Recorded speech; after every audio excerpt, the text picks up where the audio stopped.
Hi hello friends, மோதலும் காதலும் என்ன ஆகுதுன்னு பார்க்கலாமா? இங்கே வந்து வேதா வந்து எல்லாம் பர்ச்சேஸ் பண்ணின்னு வந்து ஆட்டோவில் வந்து இறங்குற டைமில் வந்து வீட்டுக்கு வந்து எல்லாம் மளிகை சாமான் வைக்கும்போது அதுக்கு வந்து ஆ ஆ கேட்பாங்க, என்னம்மா நீ பர்ச்சேஸ்லாம் பண்ணின்னு வர, எங்ககிட்ட சொல்லியிருந்தா நாங்களும் வந்திருப்போம். அப்படியெல்லாம் ஒன்றும் இல்லை, என் ஆசையான காதலனுக்கு நான் சமைக்கிறதுக்கு எல்லாத்தையும் நான் வாங்கின்னு வந்திருக்கிறேன்னும் போது அங்கே வந்து விக்ரமோட அப்பா வந்து கேட்பாங்க, என்ன வேதா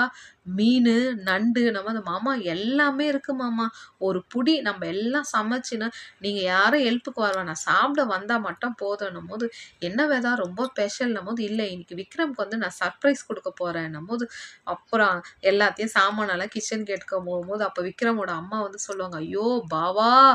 இந்த மாதிரி மருமகன் நம்மளுக்கு கிடைச்சதும் அதுவும் உன் பையன் விக்ரம்க்கு கிடைச்சிக்கும் கொடுத்து வச்சுக்கணும் போது அதுக்கு வந்து விக்ரமோட அப்பா வந்து கேட்பாரு, என்னைக்காவது ஒரு வாட்டி இந்த மாதிரி ஆசையாக எனக்கு சமைச்சு கொடுத்துருக்கிறியான்னு கேட்கும்போது அதுக்கு விக்ரமோட அம்மா சொல்லுவாங்க, பாவா அவங்க 2 பேரும் லவ் பண்றாங்க பாபா, அதால அவங்க சமைப்பாங்க, நான் தான் உன்னை பார்த்து கல்யாணம் பண்ணல, அதால எனக்கு உங்க மேல ஆசை வரல பாவான்னுவாங்க. உங்களுக்கு பிடிச்சிருந்தா லைக் பண்ணுங்க, கமெண்ட் பண்ணுங்க ஃப்ரெண்ட்ஸ்.